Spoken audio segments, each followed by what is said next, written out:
There are fragments of memory that don't play out like a clear reel of film, just flickers of light adrift in darkness. Disjointed, vague, but etched so deeply they haunt. For Duke, those memories always began with sound, the panting breath over the radio.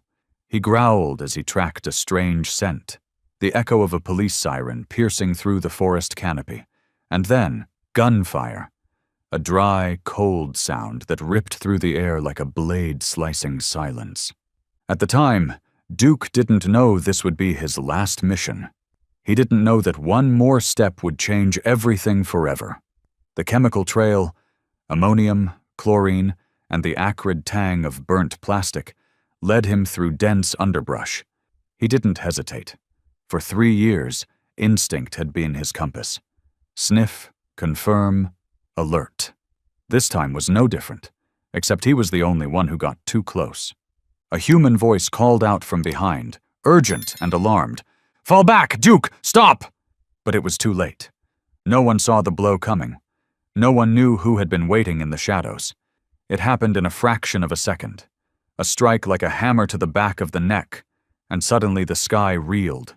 The world collapsed into a thick, dark void. No sound, no commands, just the thunder of blood pounding in his ears and the metallic tang in his breath. And then, nothing. Far from that forest, deep in the heart of the city, there was a place called Oak Ridge Rescue Center. Hidden behind rusted fences and rows of derelict warehouses, it was a sanctuary for the forgotten. Dogs with no owners, no papers, no past.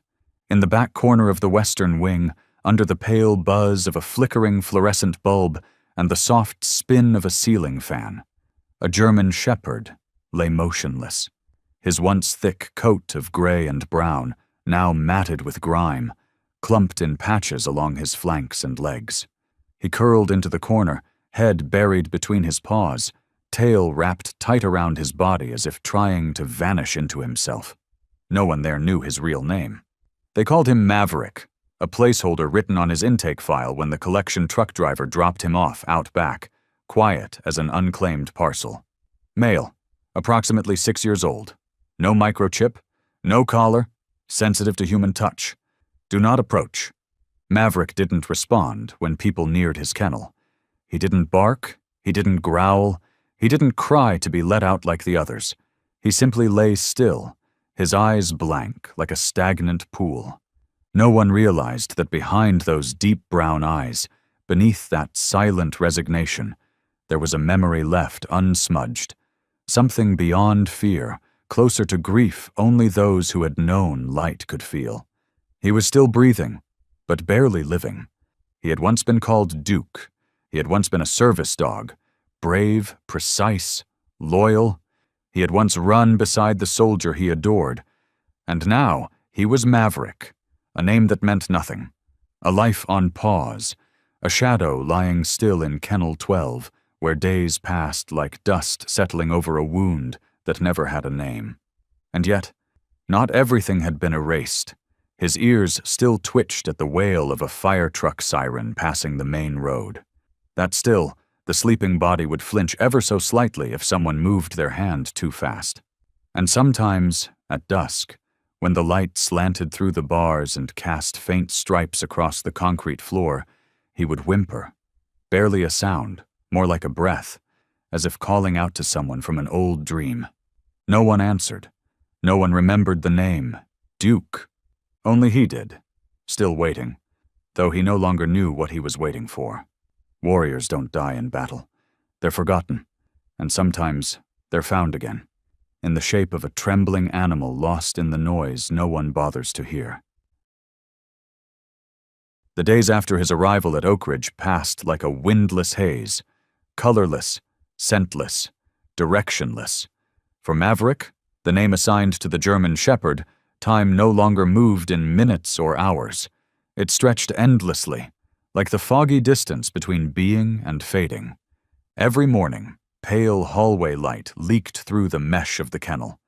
Chaos reigned in the form of barking, sharp, nervous, demanding, bouncing off cold concrete. Some barked from fear, some from hope. Some just couldn't take the silence anymore. But Kennel 12 never made a sound. There, Maverick lay still, eyes half open, as if he had never known deep sleep. He didn't seek people out, nor did he shrink from them. He simply did not participate in the world anymore, as if someone had drained the spirit from his soul and left only the shell behind, still breathing, but only just. The only one who noticed the silence was Clara, an elderly volunteer who had the habit of feeding the dogs early. She once murmured to herself, "I've seen that look before. In the eyes of a retired K9 my husband used to train. It's the look of someone who stopped expecting anything from the world." But no one listened to the old woman. On a gloomy April morning, with condensation still clinging to the bars and the scent of disinfectant thick in the air like a second skin, Camilla Jones, a new hire, began her shift with a weary sigh. Her boots clacked across the cement, echoing in the corridor. The last thing she'd heard was a man's voice, probably an ex, throwing cold words over the phone before hanging up. Camilla wasn't the sentimental type.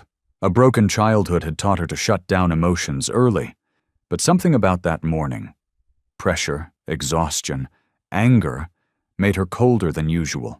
She pushed open the steel door to the western kennels, scanning the row like someone checking Lifeless inventory. At Kennel 12, she frowned. Maverick, as always, lay curled up, head tucked in, motionless at the sound of footsteps. No lift of the head, no shift, no glance. She banged on the kennel bars. "Maverick, outside, I need to clean." Nothing. Her breath quickened, her brow furrowed. She pulled open the door and stepped inside like someone storming a barricade. Her bucket hit the ground with a loud clang, making the other dogs erupt in a frenzy. Only Maverick stayed silent. "Up. Now." Her voice was no longer angry. It was disdainful. She looked at him the way one looks at broken tools. Something useless, in the way. Not worth the trouble. Still, Maverick didn't move. Not from defiance, but because he had learned, react, and you get hit. Stay still, and you get left behind. When life teaches you that resistance is useless, stillness becomes your only survival. Camilla clenched her teeth. The rage rose like a tide. Her hand went to her belt, where every new employee was issued a plastic baton, labeled a defensive tool. Without thinking, she struck. One blow to his left shoulder, where the fur had thinned and old scars lingered. The sound wasn't loud, just a sharp thwack that echoed through the bleach-scented air. But its impact ran deeper than anyone at the shelter could imagine.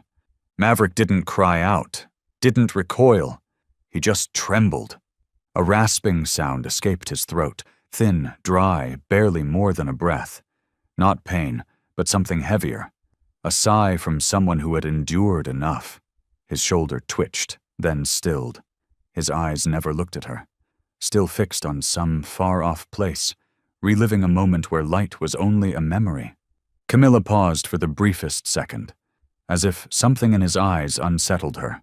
Then, just like that, she turned away. No apology, no excuse, no glance back. In the corner of the ceiling, a dusty old camera continued its quiet vigil. No one checked the footage often, but it rolled on, capturing every footstep, every twitch, every unnoticed moment. That morning, it recorded everything. The empty eyes, the sudden strike, the soft sound no one cared to hear. Cameras don't feel, but they see clearly. Injustice doesn't always arrive with a shout. Sometimes it lives in silence, in the gaze of a dog who was once a warrior, now reduced to breath and bruises no one can see. In Kennel 12, Maverick still lay curled, head between paws, shoulder faintly twitching. But if anyone looked closely, they'd notice something. Today, he'd changed where he lay, not the coolest corner, but the farthest spot from the kennel door, far from human hands. There are some who don't need to be broken any further, because the world already taught them long ago that no one is coming to save them. The next morning was windless. The air hung thick and damp, as if the morning mist couldn't escape the cement walls soaked in the smell of disinfectant. Maverick was still there, in the farthest corner of the old kennel, where the light barely touched the sadness in his eyes and the fine gray dust on his spine. His left shoulder, where he'd taken the blow the day before, was slightly swollen, but Maverick didn't lick it, didn't even try to lift his paw, just like the wounds he'd borne before. Bullet grazes, lacerations, needle pricks. He had learned to endure them quietly. No whining, no fuss. A few staff members passed by, pulling garbage bins or bending down to refill water for the other kennels. None of them stopped. They had grown used to that gaze, or more truthfully, they no longer cared enough to notice it. Only Clara stopped. As usual, the elderly woman with the slight stoop and a faint cinnamon scent on her handkerchief had arrived early, carrying a small basket of bread and a box of pre-cut carrots, favorites of the rabbits in the next wing. But today, she didn't continue on her usual route. She stopped. In front of Kennel 12, in front of Maverick. Then she exhaled, very softly, as if she had just brushed against something fragile in her mind. "Dear God, those eyes," she whispered, "exactly like Duke, last year." The words fell into the silence like a dry leaf dropping on a winter street, unnoticed, unheard. But she remained there, her hand tightening around the basket handle, her gaze fixed on the German shepherd curled in the shadow. She had seen that look before, not in books, not on screens, but on the night she and her husband brought Duke home after an explosion near the state border. Duke had looked just like Maverick now, eyes not filled with fear, anger, or hope, but with something deeper, still and hollow, like the bottom of a dried-up lake, a kind of silence that made your chest ache, though you couldn't say why. Clara stepped closer to the bars. She didn't call his name, didn't reach in, didn't whisper comfort. She just stood there, waiting for those eyes to return her gaze to their own. And then, very gently, almost by accident, Maverick lifted his head. Just for a breath, those deep brown eyes met hers. Clara flinched. "Duke!" she called out in her heart, without speaking. Her hand clenched instinctively, and her heart pounded as if age could no longer protect her from the force of memory. She wanted to ask, wanted to report it, but who would believe her? Duke had been declared missing nearly a year ago. During a dangerous mission, the body was never found. Papers signed, unit disbanded. Everyone had accepted the worst. No one expected a K9 to return after all those months, least of all in this worn-out body, with the name Maverick slapped on his file. And more importantly, the only person who might have recognized Duke beyond a name, the shelter's former coordinator, wasn't there. Jenny Cortez, the woman with the patient eyes who could notice the smallest change in an animal's behavior, was on medical leave after a car accident the month before. For now, the shelter was run by strangers, temps borrowed staff from other centers, and a new manager who had only ever read files and never once stepped into the West Wing. Clara knew that if she spoke up now, they'd laugh. Or worse, ignore her. So she stood still, her hands trembling slightly. Then, as if offering a silent prayer, she bent down and placed a cinnamon-scented tissue near the kennel gate, right at the iron edge, then walked away without telling anyone what she'd seen. Inside the dim kennel, untouched since last year's repairs were postponed, Maverick remained still. But a few seconds after Clara left, he tilted his head slightly.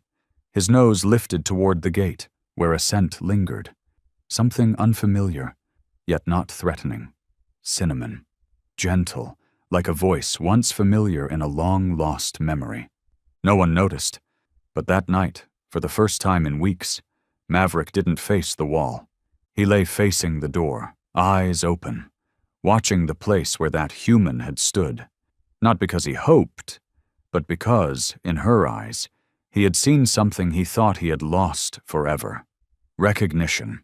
There's nothing that makes a wounded soul turn back faster than the eyes of someone who once truly saw them. That night, Maverick didn't sleep.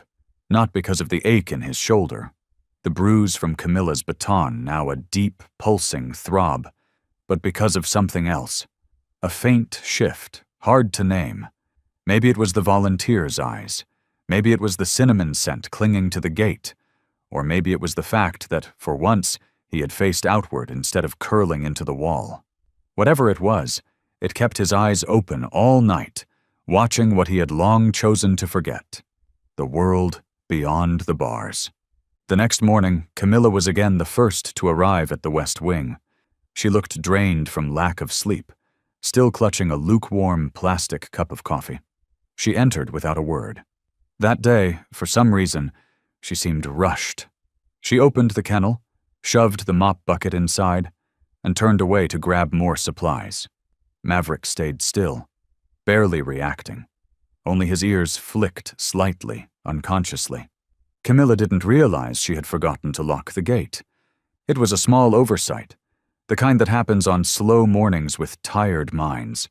But for Maverick, it was a turning point. The metal door hung ajar. Just a narrow gap, enough for a quiet, careful body to slip through. And the dog who had once forgotten what escape meant now lay there, eyes fixed on the door, body silent as stone, but his legs had begun to move. Not from wild instinct, not from a thirst for freedom, but from something more primal.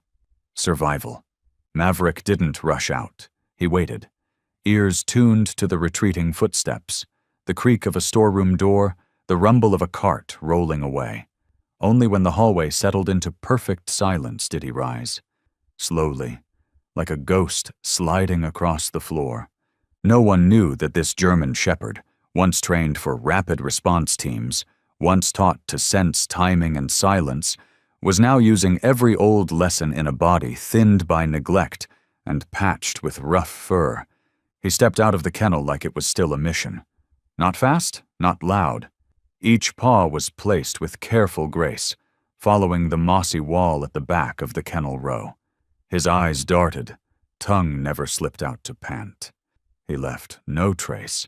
At the end of the hall was a small side door leading to an old storeroom, once used for medical supplies but abandoned now. Damp, moldy, rat-infested.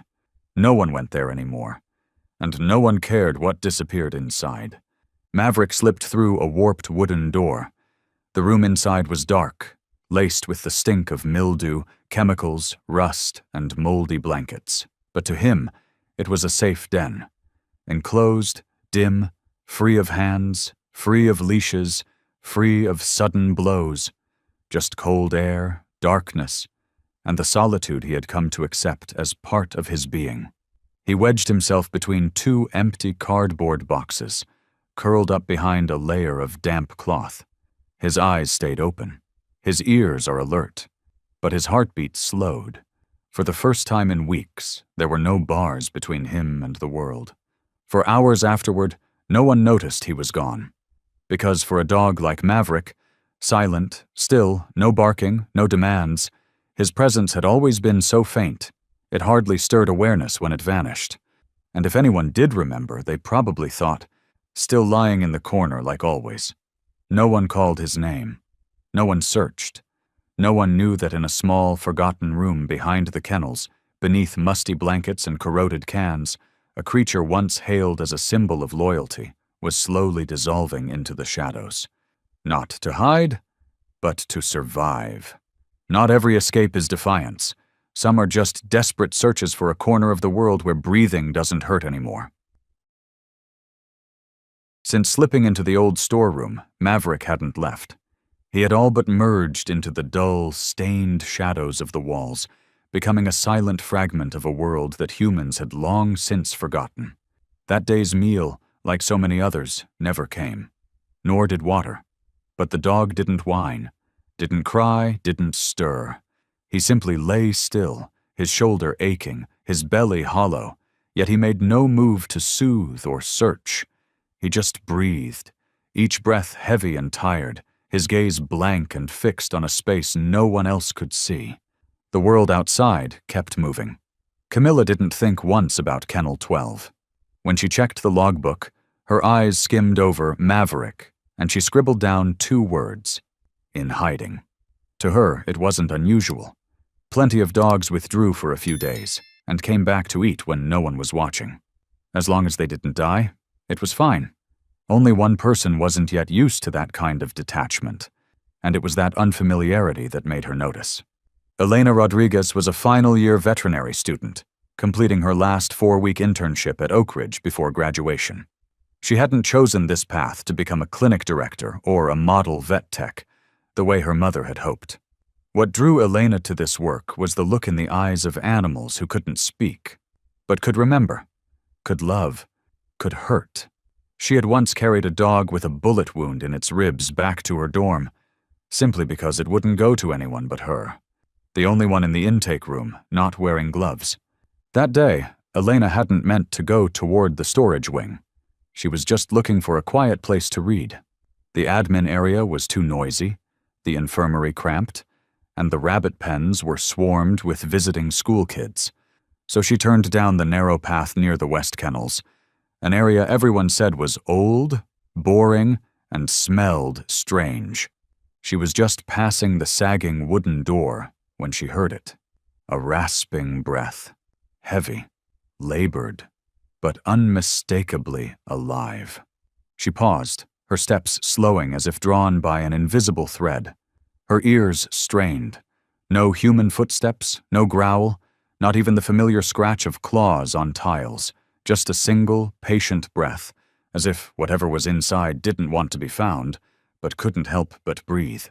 Elena didn't push the door wide. She nudged it gently, leaving a narrow gap. No lights, no words. She didn't want to break the fragile silence inside. Not peace exactly, but not despair either. Something in between. A trembling thread between 2 extremes. A wave of mildew hit her, mixed with the sharp smell of old chemicals and unwashed animal fur. But Elena was used to it. Beneath it, she could pick out the scent of dog sweat, fear, and endurance clinging to damp fabric. And once her eyes adjusted to the dark, she saw him, a German shepherd, thin, hunched, eyes wide open and unblinking, curled against the wall, half his body covered by a worn blanket. His eyes, though once extinguished, now flickered faintly like a dying lamp stirred by a warm breeze. Elena didn't move closer. She knew that every motion, every inch was a negotiation between 2 beings, one who had been hurt and one who wanted to reach out without breaking anything. Instead of entering, she sat down, just inside the doorway, her back against the wall, about 3 meters away. Then, quietly, she pulled an old book from her backpack, Charlotte's Web, a copy she always kept with her during breaks. Not because it was her favorite, but because once it had made a sedated dog lift its head, just to hear the next line. Elena turned to the first page, inhaled softly, and began to read. Her voice was low, steady, like a whisper to herself. No dramatics, no funny voices. She read as if telling a secret to the old room, to the shadows, to ears too tired of shouting. Maverick didn't move, didn't turn, didn't flee, but he listened. No one had ever taught him to listen to voices like this. It wasn't a command.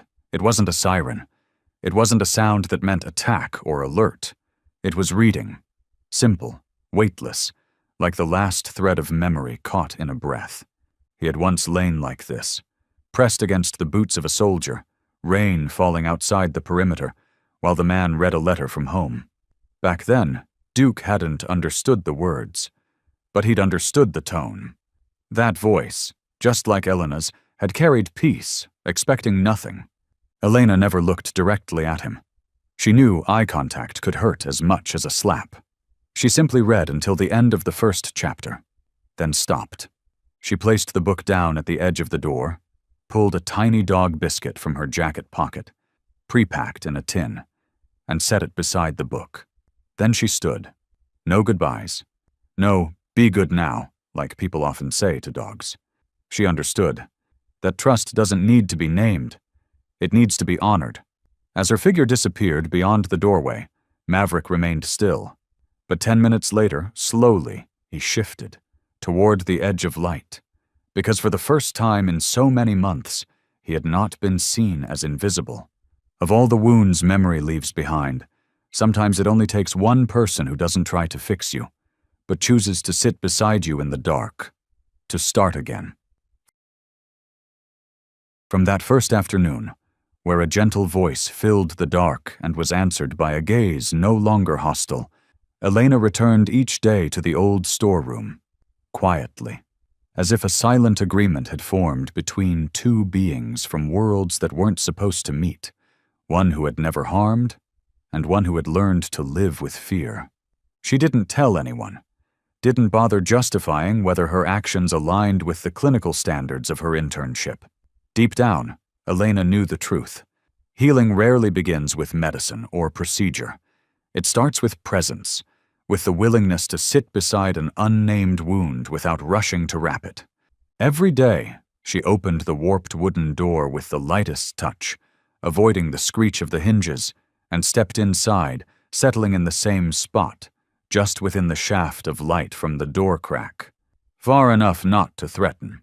Close enough that if he ever chose to come closer, he wouldn't have to walk too far alone. The air still smelled of damp cloth, rotting wood, and stale chemicals. But to Elena, it no longer smelled like neglect. It was a space waiting to be revived by the smallest moments. A steady voice, a calm breath, a gaze that never demanded anything. She brought books, sometimes a simple children's story, sometimes a few lines of poetry, or an old fairy tale she had loved as a child. Each day she read softly, as if continuing a dream shared only by her and the dog. No one else knew of this silent ritual. That made it sacred, a bond needing no signatures, no promises, just presence. At first, Maverick, or perhaps Duke, stayed deep in shadow, head tucked under paw, eyes open but unfocused. He listened, but didn't move. He smelled the biscuits left behind after each visit, but never approached while she was there. Even so, these tiny signs were enough for Elena. She understood. For a being betrayed by those he once trusted, the silence wasn't refusal. It was survival. Then, one late autumn afternoon, the wind blew harder than usual, carrying the scent of dry leaves and damp grass through the crack in the door, fluttering the page Elena had just turned. She was midway through chapter 6 when she heard it. A sound so faint, it could have been imagined. A paw brushing gently against the floor. Her heart skipped. But she didn't turn, didn't look. She kept reading, voice steady and soft as a whisper threading through the thick, musty air. Then, from the farthest shadow, a shape moved toward the light. Slowly, cautiously, not in panic, but with the tension of a soul who had learned that even safety could strike. Elena felt it, not with her eyes, but with the deep instinct that only true animal lovers know, the awareness of a presence drawing near, carrying both fear and hope in every step.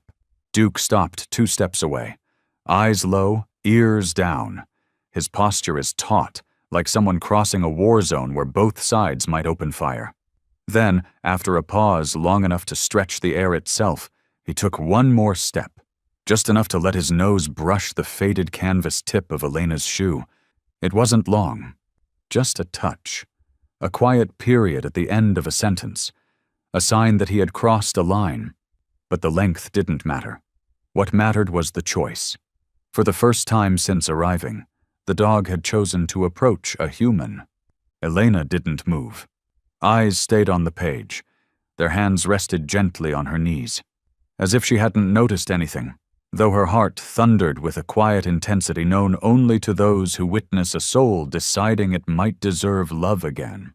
And then, in a silence deeper than the last word on the page, Duke sat down.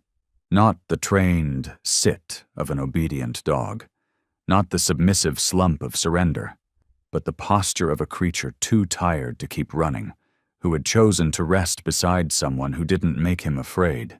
He didn't press close, didn't flee, just stayed there, close enough to admit that he was beginning to believe. Elena gently closed the book, unhurried, careful not to disturb whatever fragile truth had taken shape. She didn't pet him, didn't say soft words like so many do. She simply sat, both of them wrapped in a stillness that had nothing left to prove. A stillness that said they had crossed something bigger than any locked gate in this shelter. That night, for the first time since hiding in the storeroom, Duke slept without facing the wall. He lay on his side, head slightly raised, eyes closed, ears alert, as if now familiar with the sound of a voice reading, and quietly hoping that tomorrow it would return. Trust isn't handed out with a wave or a treat.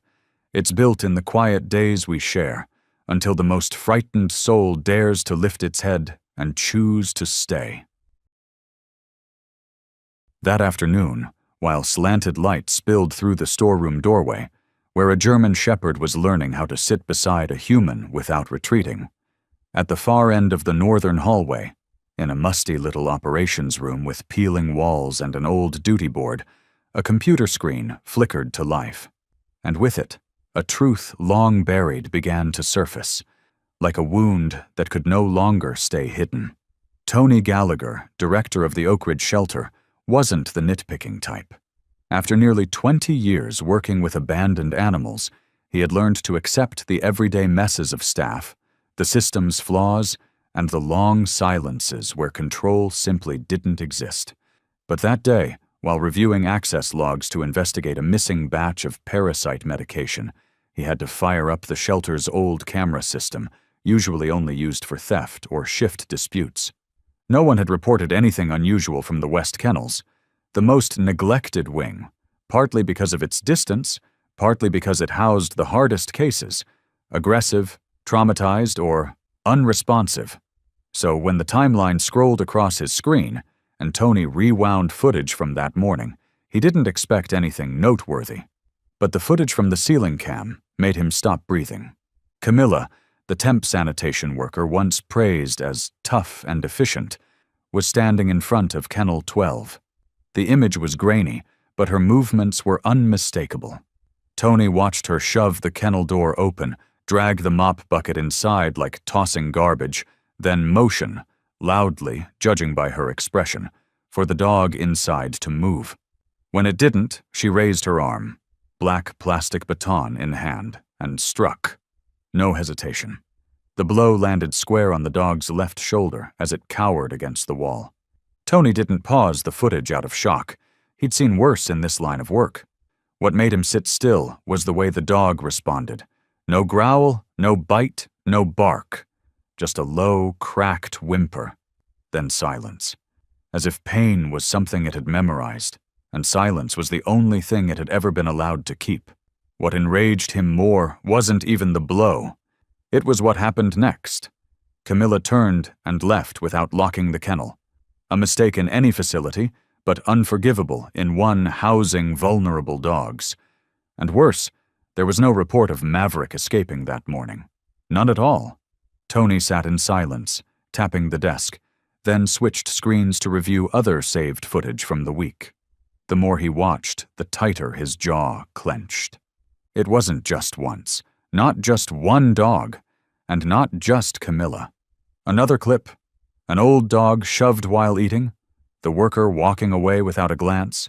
Another, a pit bull pup yanked by its collar into a slippery washroom, its head smacking the wall, every moment caught on tape, every action, every face, every drop of cold indifference, and in all of it, not once did compassion appear.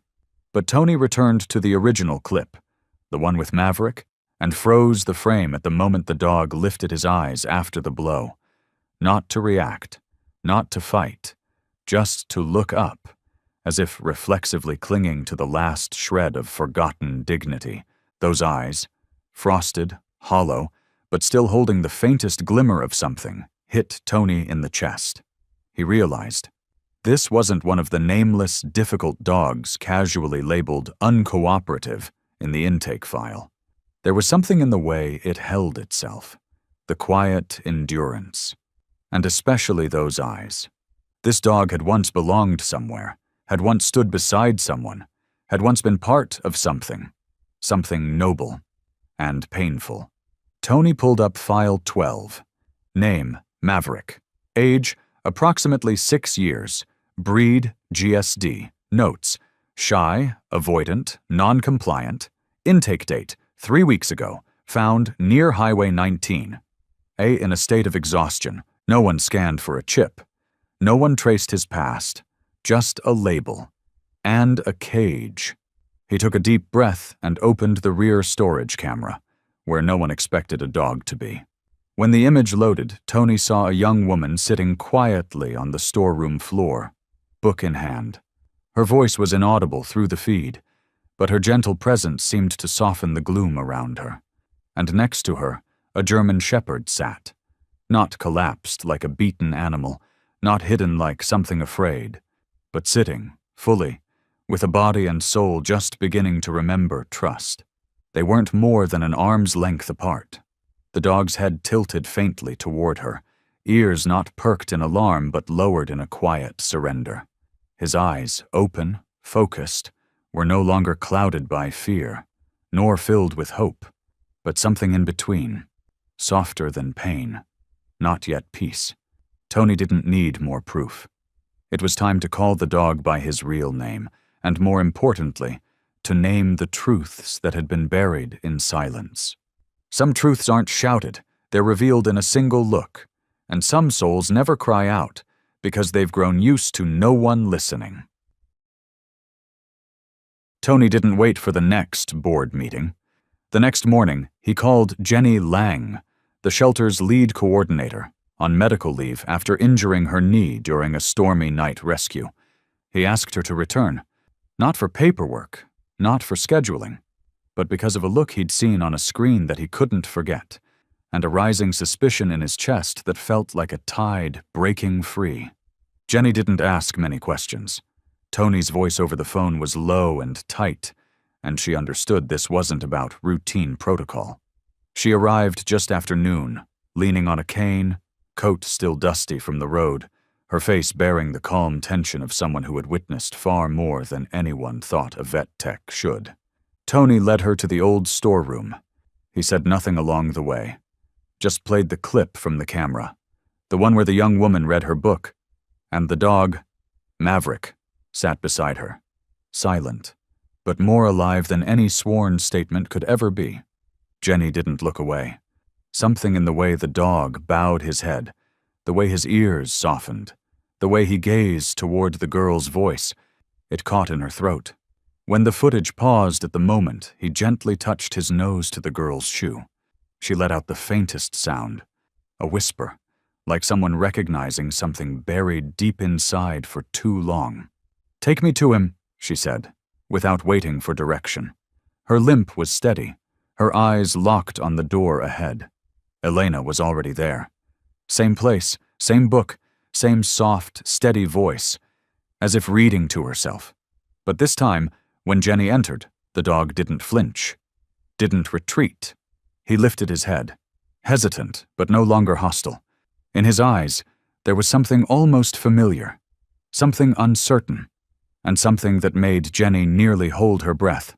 She knelt slowly, reached out, not to pet his head or stroke his back, but to gently part the fur on his left shoulder, the place no one would think to look.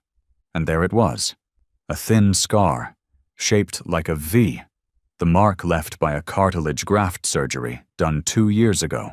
Jenny didn't cry. She didn't speak his name.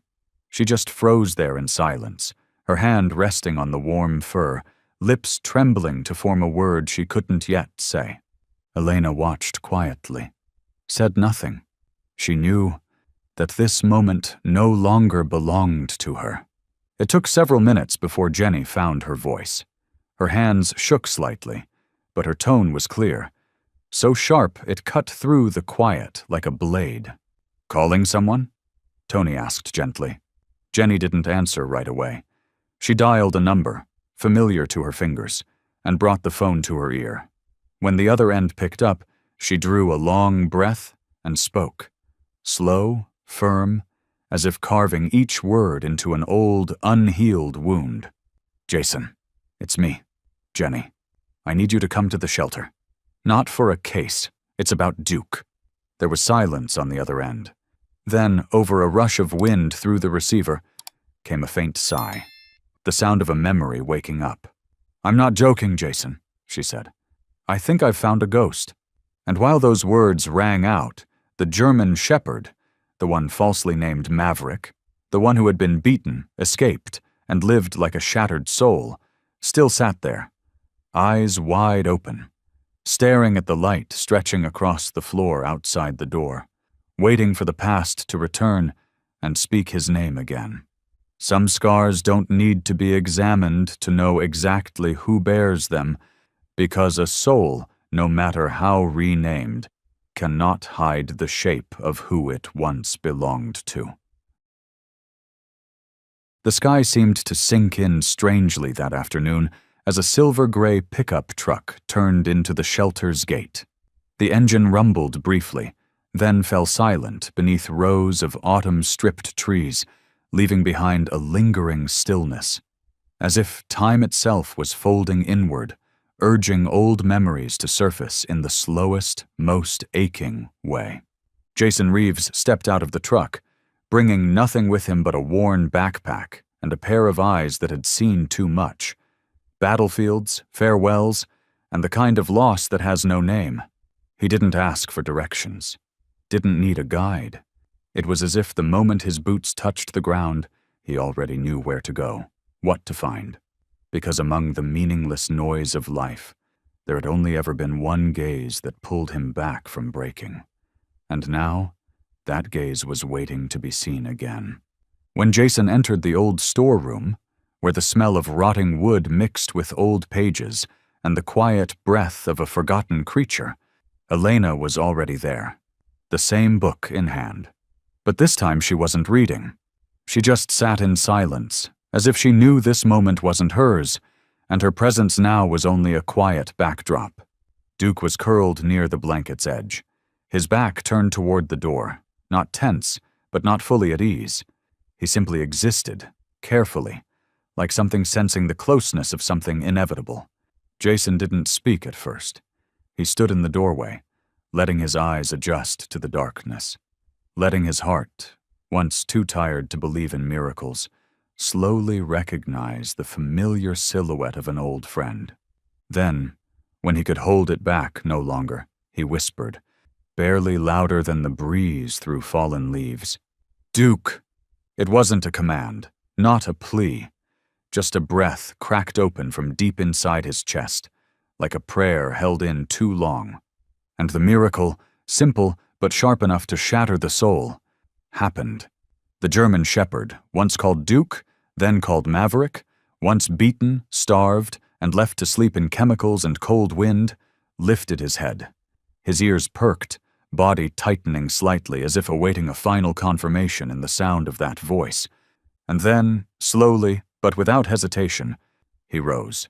Step by step, he walked toward the man standing in the doorway of his past. No one said a word. No one dared breathe. Even Elena didn't move, as though one wrong motion might crack the fragile thread holding the moment together. Duke stopped in front of Jason. He looked up, not with fear, not in defense, but with the eyes of someone who had survived, lost everything, and now stood face to face with the one person who had not forgotten.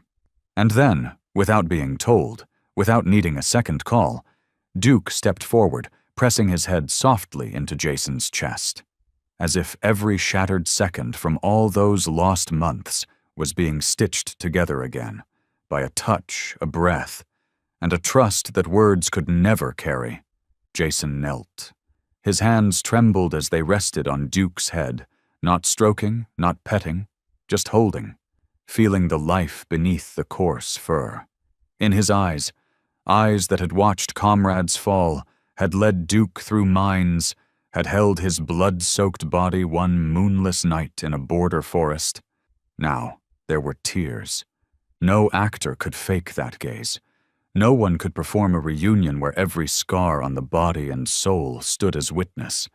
And at that moment, no one remembered the name Maverick on the file, because here, before them, was Duke, the friend who had survived, The one who had never truly left, only been declared dead by a world too quick to forget. Some reunions need no greeting because hearts recognize each other long before words can catch up. As Duke lay once more in Jason's arms, silent, steady, as if after all those drifting months, he was finally allowed to breathe as his true self, the questions with no answers began to creep into Jason's mind. Slowly, like smoke seeping through the cracks of a door never fully closed. Jason didn't sleep that night. He sat in the director's office with Tony while Duke rested at his feet, breathing slow, shifting now and then, as if haunted by remnants of broken dreams. Elena brought coffee. She didn't say anything, just placed the cup beside the desk, her eyes still fixed on the dog, as if she couldn't leave while the truth remained unfinished. As the desk lamp swept across Duke's untrimmed nails, neglected during his weeks at the shelter, Jason paused.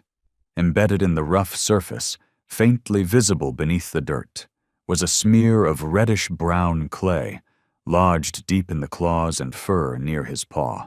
Jason crouched down, scraped a small amount loose, and placed it on a sheet of white paper. His eyes locked on the muted red, as if reading a message long buried that had just now surfaced.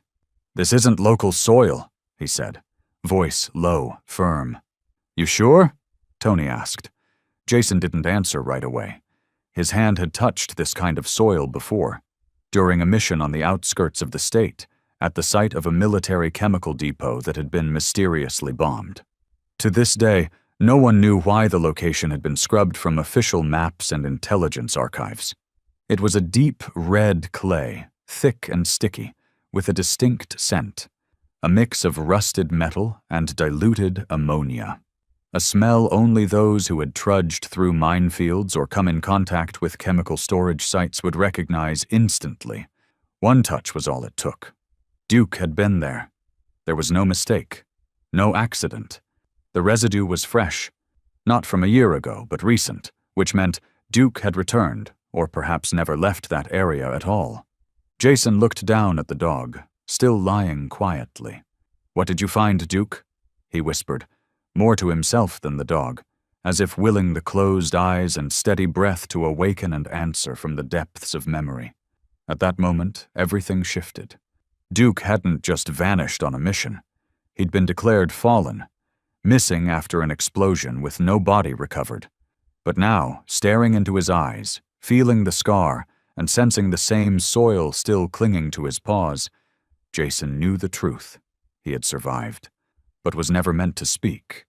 And that could only mean one thing: someone had made him disappear. Not because he was just a dog, but because he had seen something no one wanted revealed. He had smelled what no one dared admit. A K-9 like Duke was trained to detect explosives, hazardous chemicals, electronic devices, biological weapons, and people. If he had come across a secret buried in that bombed chemical warehouse, a secret big enough that someone wanted him gone, then this wasn't a mistake. It was a cover-up. Jason reopened the old mission dossier from last year. He had been part of the preliminary inquiry. Back then, Duke and the Special Ops team were sent to inspect storage site 7B after a tip-off about the smuggling of long-banned chemicals, substances the government had publicly claimed to have destroyed. They'd found signs of irregularities, but before any samples could be secured, the explosion hit. Only 3 men survived, and 1 dog was listed as dead from blast trauma. But Duke didn't die. He became a living witness, and someone chose the simplest way to silence him: erase his name from the system, rename him Maverick, and dump him into a shelter. A place where undocumented dogs never get traced. Jason sat in silence, fingers locked around a cold cup of coffee. He didn't say a word, but Elena, still leaning against the doorframe, saw it in his eyes. And in those eyes, there was more than just rage. There was an unspoken order: find out who tried to silence Duke, because when a soldier dies, there is a monument. But when a K-9 is erased, he has nowhere to return to, except the eyes of the human who once stood beside him. Not every silence means forgetting. Some memories are forced to remain mute, until the dirt beneath their paws tells the truth. Their mouths were never allowed to speak. Jason never imagined that a smear of soil beneath a dog's paw could swing open a door leading into such a deep, dark tunnel. But it was that very instinct, finely honed by years of soldiering, and the eerie quiet of files once buried in classified history, that brought him to a turn he couldn't walk back from. Just 3 days after Duke's reunion, Special Agent Miriam Lee arrived at Oak Ridge. No fanfare, no introduction, no gleaming badge or official banner. She came like a gray shadow, silent, precise, and with the kind of gaze that told anyone in the room something bigger than they could grasp had just begun to break open. She sat in the small meeting room with Jason, Tony, and Elena, who, since Duke had been confirmed as a true K9, had requested to remain as an independent observer. Miriam didn't start with questions. She opened her laptop, unlocked 3 layers of encrypted access, and presented a data stream that made the air in the room stand still. In the past 3 years, she began, her tone level like reading a weather report. 73 K9 units were reported missing or presumed dead in the field with no recovered bodies. 61 of those have no official death confirmation. 47 have no direct witnesses. And 19 were last assigned to military chemical storage zones. Jason clenched his hands. His eyes stayed locked on the screen, where lists of names, ID codes, and final duty logs scrolled past. But the numbers weren't what took his breath away. It was the next video Miriam played. A black-coated dog, logged in shelter records as aggressive, untrainable, anonymous, confined to a concrete kennel in Arizona. A janitor accidentally dropped a K9-specific whistle, a sound only used in tactical training. The dog immediately froze, ears alert, body crouched low, eyes locked, textbook defense posture. No way to fake that, no way to learn it outside real service. Another clip, Colorado. A dog with a scar behind its ear and an uneven gait, when a coordinator barked, "Stay, target right!" The dog pivoted and lunged in the correct direction, growling. No pause, no mistake. Miriam turned to them. "We're no longer talking about clerical errors or isolated mishaps. This is an organized network. Large-scale, coordinated, linking underregulated shelters, scattered units, and a group exploiting legal blind spots to to repurpose the identities of dogs once enlisted." Elena whispered, uncertain. "But why? Why would they do that?" Miriam didn't answer immediately. She opened a map, red dots marking areas where reports of stray dog attacks, unknown dogs guarding illegal depots, and feral patrols near black market routes had surfaced. Most matched K9 disappearance locations. "Because they don't want to train from scratch," she said flatly. "They want skills, pre-built, combat-tested, government-funded, without oversight, without tracking, and without the burden of ethics. These dogs, once praised, once bending to their handler's voice, were now being turned into tools for criminal systems. No names, no chips. The implants were removed, no records, because the system had declared them dead." Jason looked down at Duke, lying quietly near the door, eyes half-lidded, no longer alert but not broken. And he understood. Duke wasn't silent out of fear. He was silent because he knew, sometimes telling the truth doesn't matter if no one believes you. Now, they had seen it. Not every abandoned dog was cast off by neglect. Sometimes it's the ones who fear the light of loyalty the most who try hardest to extinguish it. Bad news doesn't crash through the night or roar like the blast of an ambush. It slips in quietly, like a cold breath without color, seeping through a door crack before anyone can notice. And by the time it's felt, it's already too late to turn away. Jason opened the video with caution, but nothing inside him was prepared for what played out on the screen. It was old footage, grainy and degraded as if it had been stored too long in the dark. No color, no sound, just blurry movement under the eerie green hue of infrared surveillance. and even that silence couldn't soften the blow of what it revealed. Timestamp 2342.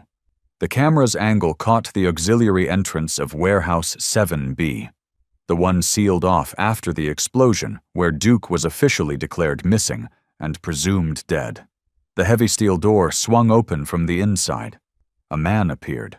Tall, walking with purpose, dressed in fatigues but without insignia, without a flashlight, no ID equipment, like someone who had no intention of leaving a trace for history to find. And beside him was a silhouette Jason would recognize anywhere. Duke. Steady gait, head slightly lowered, ears perked with focus as if still mid-operation. No hesitation, no glances around, no fear. He trusted the man. Jason froze. It was like being submerged in ice. Every muscle contracted as his breath locked in place. The man turned just for a second, and his face entered the frame. That single second was all it took for Jason to know. Vincent Cale, the lead trainer. The man who once commanded the K-9 unit.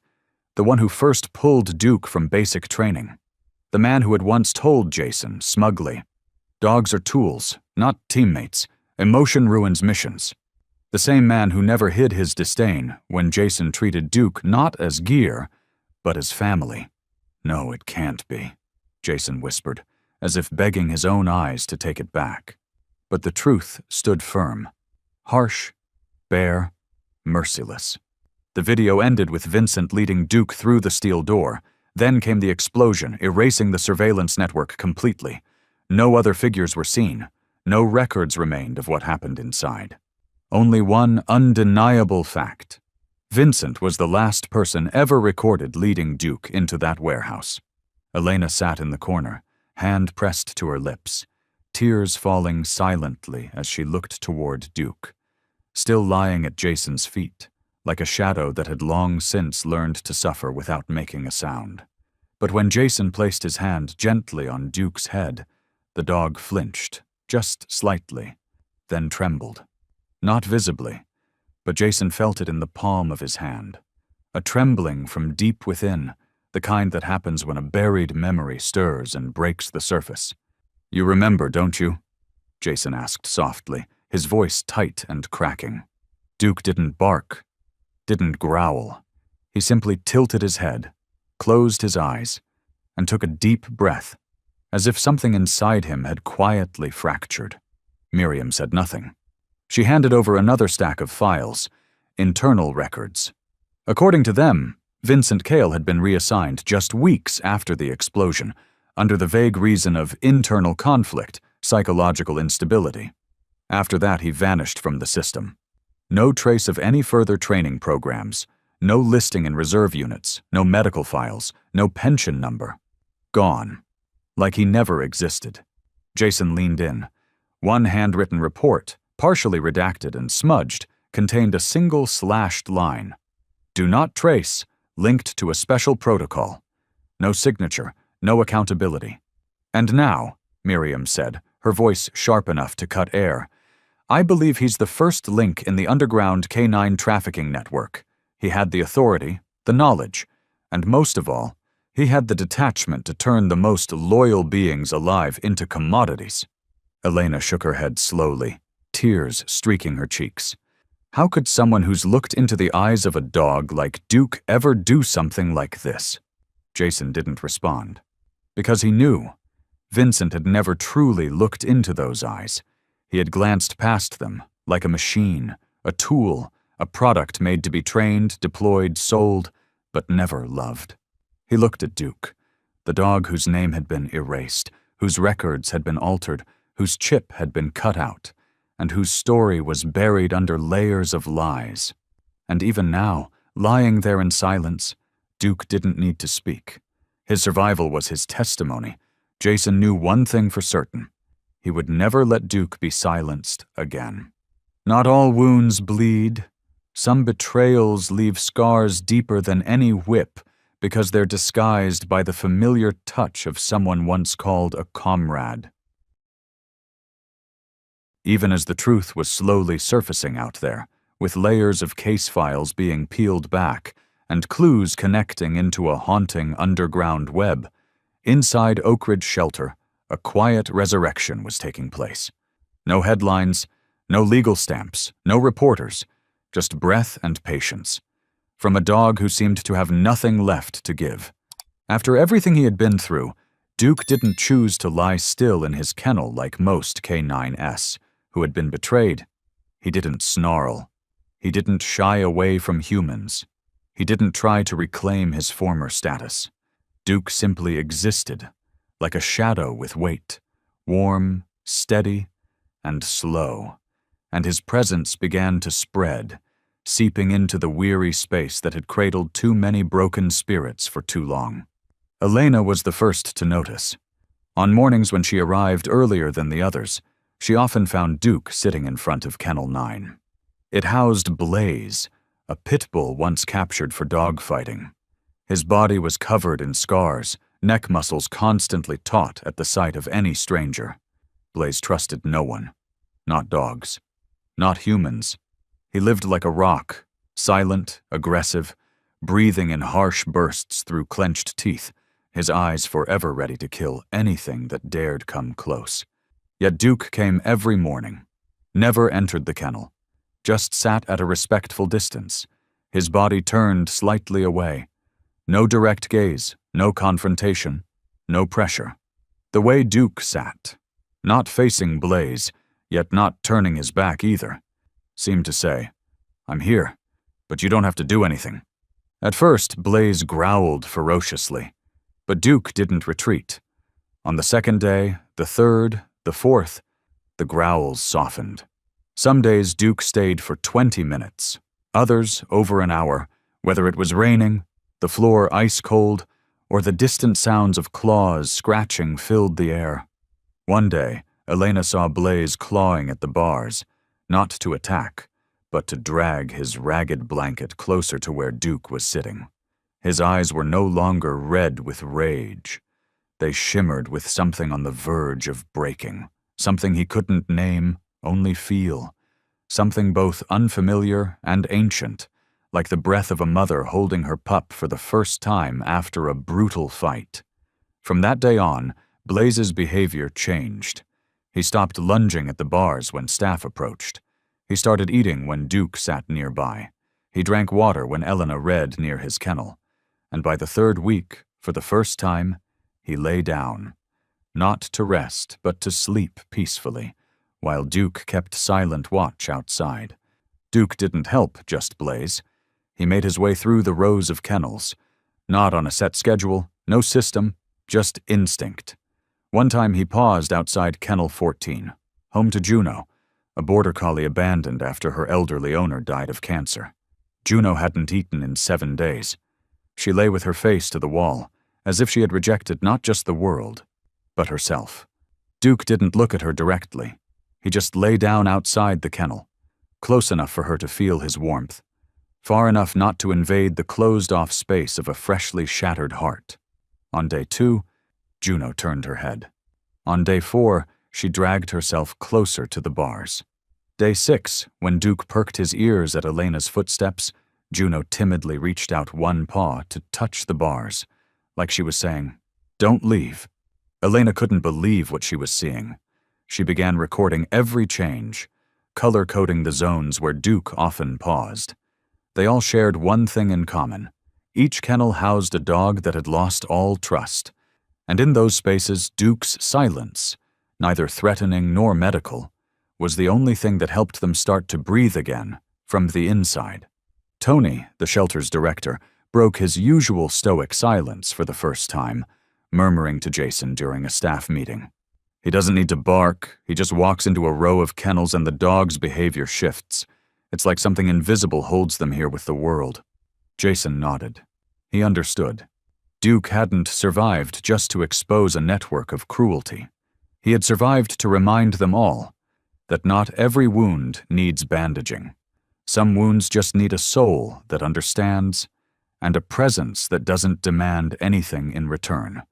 Now Duke had become that presence, not a canine, not a victim, not the ghost of a betrayed past. He was a quiet flame, warm enough to comfort, never to burn. a slow breath among beings that once trembled at the lash. Some warriors return from battle, not carrying weapons, not medals, but a wound no one else can see. And they, through quiet resilience, teach weary souls there is still a reason to step into the light. As Duke began to work miracles among creatures thought incapable of trust, the air at Oak Ridge seemed to soften day by day, not with laughter, but with the silence of souls slowly healing. Yet healing, at times, makes others uneasy. And in the shadows where hope flickers, envy finds its way through the cracks in human hearts. Camilla, the one who had once struck Duke off camera, couldn't bear the fact that the name Maverick had been removed from the charts, replaced with his real name. Duke, along with quiet respect in the eyes of people who had long stopped believing in used dogs. Worse, all attention began turning toward Elena, the young intern with no title, no authority, just a heart gentle enough to sit beside a wounded creature and wait for it to speak. That kind of quiet presence, too real to ignore, made Camilla feel pushed into the dim corners she'd always feared. She began sowing doubts, not with evidence, but with whispers and looks. Phrases like, "Isn't it strange? How come such an aggressive dog only listens to her? What is she doing in the storage room every night? Has anyone confirmed those dogs improved because of Duke? What if it's all staged, to get attention?" Rumors spread like oil on water. And the cruelest thing about the truth isn't rejection. It's silent doubt. When people no longer say you're wrong, but no longer believe you're right either. Less than a week later, Elena received a letter from the university board. Her internship was suspended due to suspicion of manipulating animal behavior records for personal gain. Her research scholarship was also placed on hold pending investigation. No meeting, no hearing, just a cold, brief email full of space between sterile words. Elena didn't go home. She went to Oak Ridge late that night.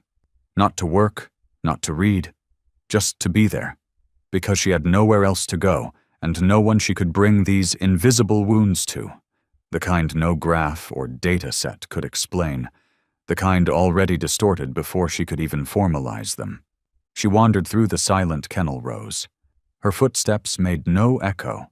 The dogs watched but didn't bark.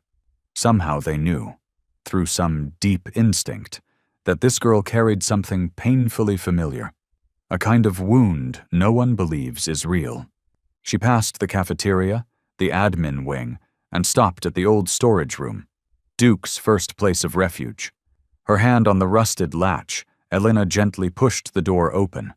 The musty smell of wood hit her, and she felt herself fall back in time to her first month, when she was just a lost student, not knowing what else to do but sit and read to a dog unsure it wanted to live. She sat on the cold tile, back against the wall, head tucked between her knees, arms wrapped around herself like a child hiding from a nightmare. No tears, just fractured breathing, and the wind howling through the cracks like invisible accusations she couldn't answer. And then, she didn't know when, warmth entered the cold air. A touch, so gentle it could have been wind, brushed the back of her hand. Elena opened her eyes, slowly, as if afraid to hope. Duke was there, sitting in front of her. He didn't come closer, just lowered his head and rested his muzzle gently on her hand, his gaze quiet and steady enough to make the world around her fall still. Elena didn't move.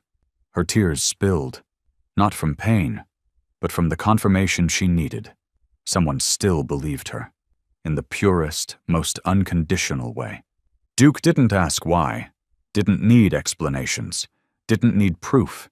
He just sat there, looking at her with eyes that had seen betrayal, survived bullets, endured the system's silence, and now said simply, "I know you're not wrong." That night, Elena fell asleep on the storeroom floor, her head resting on Duke's thigh. No blanket, no light, no comforting words. But in that sleep, she didn't curl into herself. And for the first time in days, she didn't dream of falling out of the world. Sometimes, The world demands 100 justifications for forgiveness, but a loyal creature needs only one touch to say, "I believe you." The next morning, Elena woke up in the storage room with soft sunlight filtering through the cracks of the old wooden door. Duke was still lying beside her, his head gently resting on her thigh, his breathing slow and steady, like a low melody keeping hold of the fragile peace that remained. She didn't remember when she had fallen asleep, only the warmth that had wrapped around her like a vow unspoken. "I won't let you fall alone." Elena returned to work without needing approval. She didn't sit in the office. She didn't fill out forms. She simply resumed caring for the dogs, as if she had never left. And strangely, no one stopped her, and no one objected. Perhaps because they knew, where Duke stayed, Elena still belonged. That afternoon, as the sky began to turn gray, an old pickup truck pulled up at the shelter's gate. A middle-aged woman stepped out, worn down, but with urgency in her eyes, the kind only mothers who live with constant worry possess. Her hand gripped the hand of a small boy. Thin, tousled brown hair, eyes distant from the world, as if it had never felt like home. His name was Noah, 7 years old, diagnosed with severe autism 3 years ago. No speech, no reactions, no eye contact. After hundreds of therapy sessions, the doctors finally suggested animal-assisted therapy as a last-ditch attempt to unlock the tightly shut door in his mind. Noah didn't cry. He simply stood there, his hand still in his mother's, but his eyes looking at no one. As they entered the shelter, he avoided every glance, every movement. A dog yawned. He turned away. Another wagged its tail. He leaned into his mother. Noah's world was a cocoon, where sound dissolved upon entering, and people became blurry, shapeless figures. Jason stood at the end of the hallway, watching from afar, his brow furrowed slightly. Elena hesitated, about to approach, when she realized Duke was no longer in his usual resting spot. At some point, he had quietly gotten up. He walked gently, not in a rush, not directly, like he too understood that Noah was not a door you could knock on loudly and expect to open. Duke sat down a few meters away. He didn't come closer, didn't wag his tail, just sat. The wind rustled through his thick fur, stirring the hairs at the nape of his neck, but his body remained still, like a living statue sculpted from pure patience. Noah stopped. He didn't come forward, nor did he back away. His eyes landed on Duke, a gaze not quite focused, but different from the emptiness they usually held. And then he sat down, without a word, arms wrapped around his knees, head bowed, but his eyes never left the creature in front of him. Duke didn't move. He waited. A wait without demand, without pressure. The silence stretched on for nearly 10 minutes, an eternity in a space usually filled with barking and hurried footsteps. Then, as suddenly as a shift in the wind, Noah tilted his head slightly, and the first sound, so faint it could have been mistaken for a breeze, escaped his lips. "Dog, quiet." No one reacted in time. His mother's mouth dropped open, her arms falling limp, trembling as if the ground beneath her had just vanished. Elena stood frozen, her eyes filled with an emotion so sharp it hurt. Jason, who never seemed flustered, turned away, one hand over his mouth, eyes fixed on the space between Duke and Noah, like he was witnessing something no science could explain. Duke didn't react. He simply remained where he was, ears tilted towards the voice, like an old sentinel hearing the first echo from a soul long sealed away. No jubilant leap, no licking or wagging, just a soft, steady gaze, deep and peaceful. Noah spoke again, this time a little clearer. "Dog, not loud. Dog, calm." Another pause. And then, for the first time in 2 years, Noah smiled. No one remembered exactly what happened next. Some said his mother collapsed onto the floor. Others said Jason quietly left the room and wasn't seen again until nightfall. But Elena remembered this clearly. When she knelt beside them, Duke slowly rose, stepped closer to Noah, and instead of touching him, He sat beside him, just a hand's width apart. He lowered his head and breathed. Noah, without being told, reached out and lightly touched Duke's head. Just touched. No petting. No clinging. A touch from a child who had lived too long in silence, now learning to trust a being that asked for nothing in return. Sometimes, what helps a child speak isn't a doctor or an exercise, but a quiet soul who listens with its heartbeat and breathes alongside their fear. After the day Noah spoke, even if only a few brief syllables, the entire Oak Ridge shelter seemed blanketed in a rare warmth, softening the deep chill of winter. Some miracles don't need announcements, and in the concrete yard filled with the smell of antiseptic and solitary barks, Duke's presence became the steady pulse that kept shattered spirits from fading completely. But Duke never truly let his guard down. No one taught him how to stay vigilant. His instincts had learned it through war zones, dark bunkers, and the kind of eyes humans call betrayal. He didn't act like someone afraid. He moved like a soldier accustomed to the thin line between peace and danger. And that night, when all the corridors had gone dark, when every dog was curled under a blanket in temporary rest, Duke did not sleep. He lay in a shadowed corner near the tech room, where the shelter's security hard drives were stored, ears half lifted, eyes barely closed, but nose and heart fully awake. A small shift, a movement too faint to wake a human, rippled through the dark, footsteps moving deliberately slow, low to the ground, a sound only a creature trained to survive deep in the forest could distinguish from wind and human breath, the sharp click of a rusty latch, the smell of sweat-soaked fabric, electrical tape, nervous adrenaline, and a familiar scent, the one that once scraped across Duke's skin like a blade on a cold morning. Camilla. Duke sprang up like a shadow pulled from the night. No growl, no sound, no command needed. Racing silently along the wall with the precision of a memory that had mapped every inch of the shelter. As the figure appeared near the tech room door, hand reaching into the main drive bay, the one storing the security camera footage, Duke stopped. No bark, no charge. He watched. 1 beat. 2. Then he moved forward, sliding into the dim light like a seal carved from stone, standing squarely between the open door and the hallway light. Camilla turned. Her face split by light and shadow, but the fear in her eyes couldn't hide. Her hand froze. The screwdriver dropped to the tile floor with a clang that sounded like a nail sealing shut a locked gate. Duke growled, a deep, low sound, not loud, but steady like a drumbeat echoing from memory.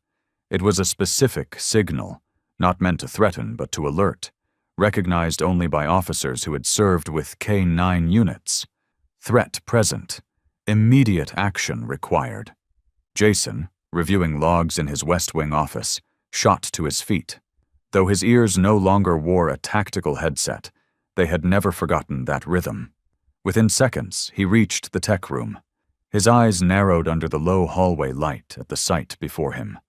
Duke standing tall and unmoving, blocking Camilla, who now looked small and twisted in the act of hiding a half-removed hard drive.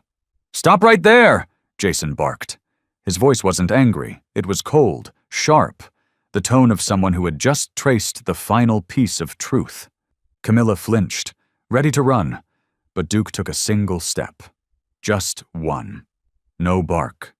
No leap. It was enough. She froze like she had seen the ghost she thought she had killed weeks ago with one cruel blow.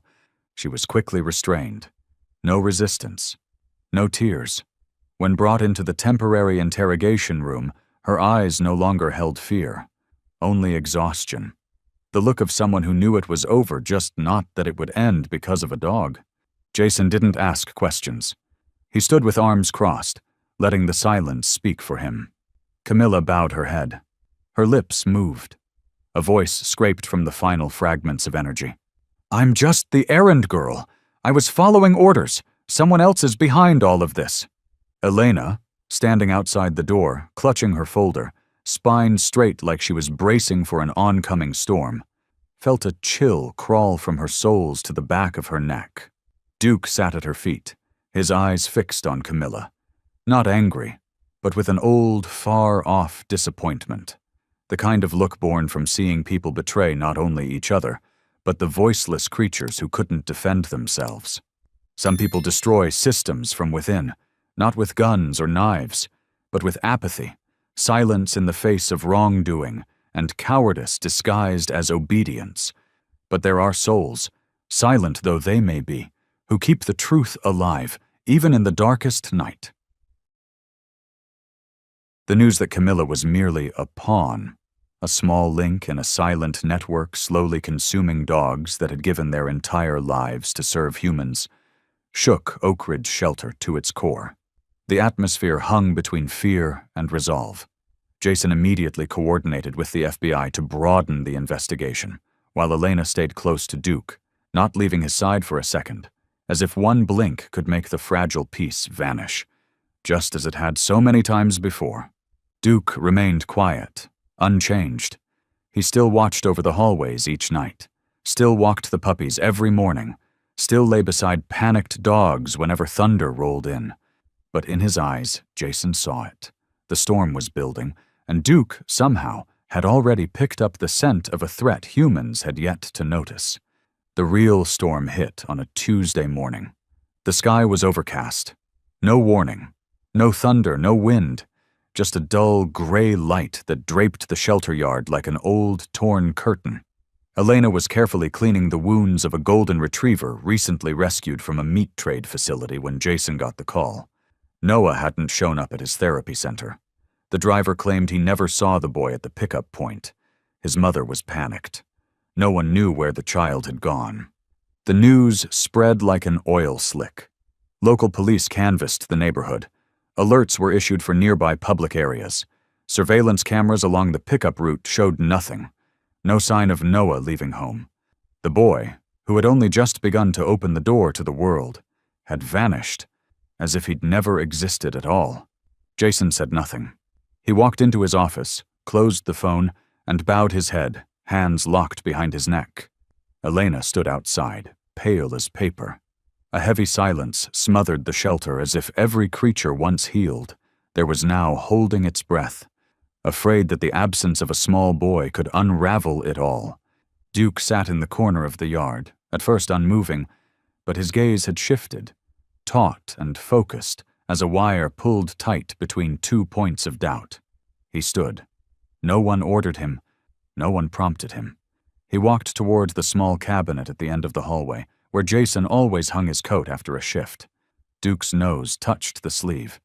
He inhaled deeply, then turned and bolted. "Duke!" Elena called out, but Jason grabbed her arm. His eyes lit up. Let him lead. No one argued. Jason followed immediately. Elena and 2 other staff members grabbed their coats and ran after.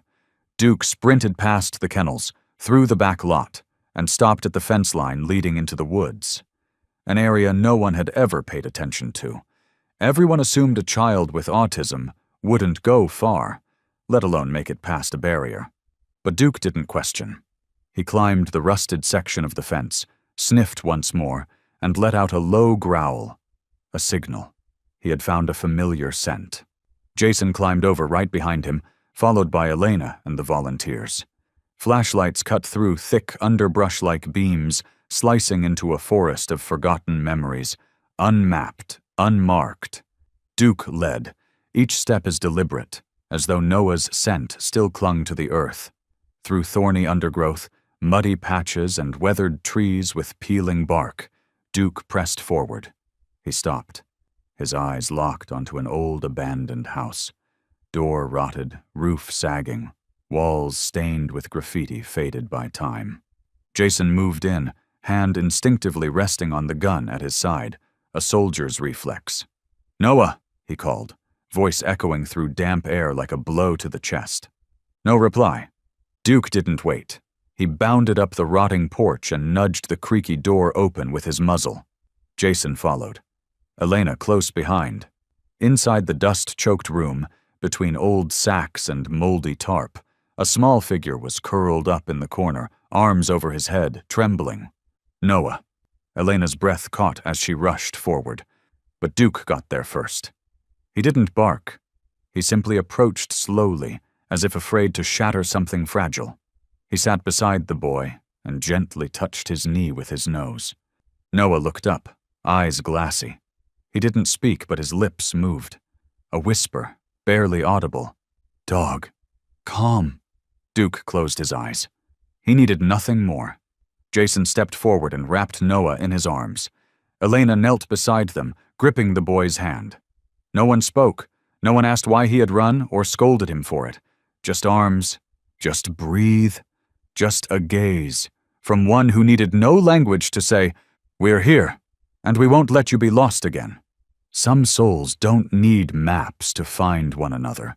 They only need a scent, an unforgotten memory, and the belief that those who've been saved can save in return. As the woods behind Oak Ridge began to sink into a thick darkness, like ashes from a fire that never fully died, Jason knew deep in his gut that this wasn't over. Noah's return was just the tip of an iceberg buried far deeper. Something, or someone, had been trying to cover it up, and Duke had sensed it before any human caught the scent of danger. They said nothing on the ride back to the abandoned house. Now, a crime scene. The FBI found unusual evidence: unfamiliar tire tracks, boot prints in red clay, and a water-smeared scrap of paper scrawled with jagged writing. He knows too much. Jason understood. Elena understood. But Duke understood better than anyone. The next morning, a joint operation was launched to raid a suspected trafficking site believed to be a stopover for smuggled K9 dogs. Jason joined the special response team, led by an FBI agent who had once lost a service dog during a border mission.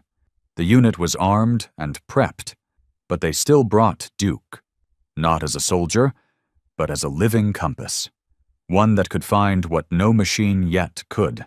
The target, a long abandoned ranch 40 miles from Oak Ridge, hidden behind low hills and forgotten in land records. No one had expected it, but Duke had. As soon as the vehicle stopped, Duke stood up. His nose twitched, his body tensed like a drawn bow.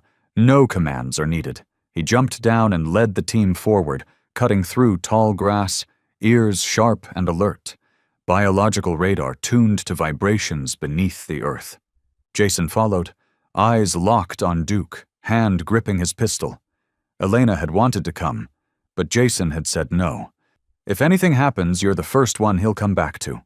The sun was slanting low now, casting orange bands across the rusted metal roof of a large warehouse.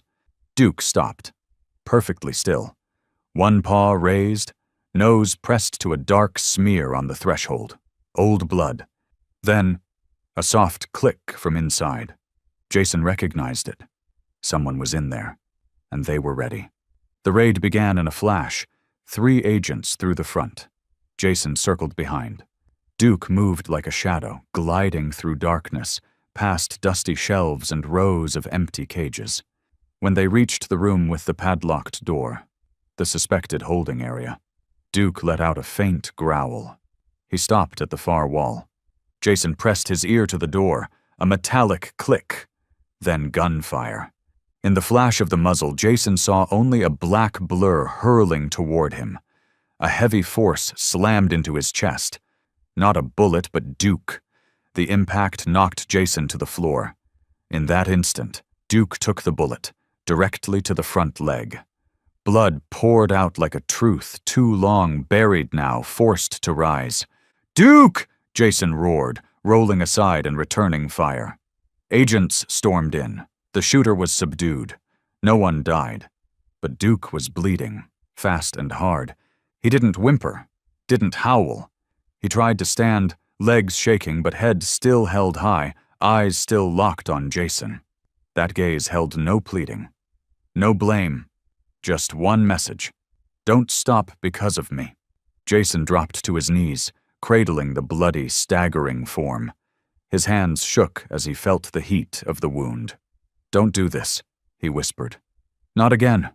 But even as his blood drained, Duke took another step, proving he could still lead, still guide, even if it cost him everything. Elena heard the news while tending to an injured Labrador at the shelter. She dropped the water bowl, forgot her stethoscope, and sprinted to the car without grabbing a coat. By the time she arrived, Duke had been bandaged, lying in Jason's arms, eyes still open, breath labored but alive. Elena cradled his head, tears falling onto his blood-matted fur.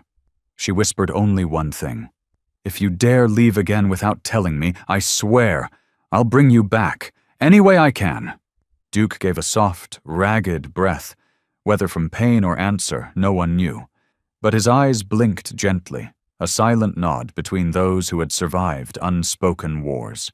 Dogs don't know hatred, only how to protect, even if betrayed, even if beaten, even if their blood spills again and again. If the one they believe in is still standing, they will keep going until their last breath. Duke was saved. After a surgery lasting more than 4 hours, with 3 veterinarians, 2 assistants on standby, and Elena never leaving his side, the bullet lodged in his shoulder joint was finally removed. His chances of survival weren't high. But as always, Duke didn't choose the easy road. He rose on the afternoon of the 3rd day, just as Jason had dozed off beside his hospital bed. The first sound Jason heard after staying awake for nearly 2 days was the soft scrape of claws against the stainless steel floor. A faint, shaky sound, but firm. And when Jason opened his eyes, he saw that look. It was still Duke. Bandages wrapped around his shoulder, front leg moving with difficulty. But his eyes were as clear as the day they first met, long ago, in a dust-choked training field. The news of Duke's survival spread quickly. More than just good news, it was a burst of light piercing through the gloom that had hung over the investigation. The media dubbed him the dog who wouldn't yield, a warrior in the shape of loyalty, and a living memory of the silent soldiers. But Duke didn't understand titles. He didn't need them. What he saw, each time he stood before the gates of Oak Ridge, were souls slowly healing after being broken, children with lost eyes learning to trust again, and fragile lives relearning the language of patience and care. A formal honoring ceremony was held, hosted by the mayor of Willow Creek and a representative from the FBI. The press filled the back rows, flashes popping like waves, whispers rippling through the wooden seats of the town hall. Jason, dressed in his old, neatly pressed uniform, sat in the front row, hands on his knees, eyes fixed on the door where Duke waited to be introduced. Elena, in a white blouse and hair tied up, stood silently near the podium, her hands tightly clasped. Noah sat in the outermost corner, wearing his oversized hoodie, old headphones resting on his ears, his eyes still floating, lost in the crowd. But when Duke's name was called, when thunderous applause erupted through the hall and the backstage door opened, not one of them looked away. Duke stepped out, his gait still uneven, left shoulder bandaged, but head held high and tail unbowed. He walked slowly, unfazed by the lights, unmoved by the noise. Everyone expected him to approach the podium, where a brass nameplate and a gleaming medal waited. But Duke didn't look there. He descended the steps, passed by Jason, pausing just long enough for their eyes to meet, then continued toward the back row, where Noah sat quietly, clutching his worn backpack. No one breathed, no one moved. Elena lowered her hands from her chest, eyes glistening, and then, before the eyes of an entire hall, Duke reached Noah and sat down beside him. No touch, no demand, just presence. A quiet, absolute declaration. You are not alone anymore.